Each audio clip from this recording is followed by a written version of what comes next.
In this video, we're going to go over how to write an equation that's in standard form and change it into slope-intercept form. So we have this equation that's 12x minus 2y equals 4, and we want to put it into slope-intercept form. So slope-intercept form, just to review what that means, if you want to write something in slope-intercept form, that means you want to write it as a y equals mx plus b.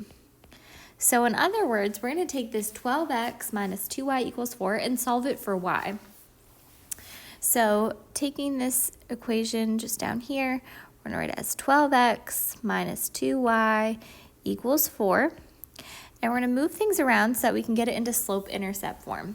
So we want to solve for y. So first thing we could do to solve for y is get that x term over to the other side. So we have a positive 12x. We're going to subtract 12x to move it to the other side. That's going to leave us with negative 2y equals 4 minus 12x.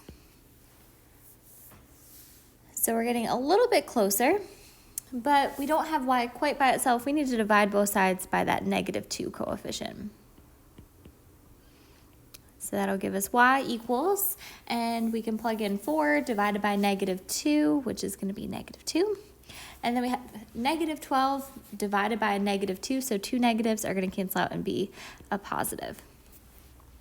So then to put this in y-intercept form, I'm just going to put the mx up front and then the number that's alone, that b, at the end. So I'm going to write it right here. We have y equals, and the mx is 6x, and the y-intercept is going to be minus 2 there.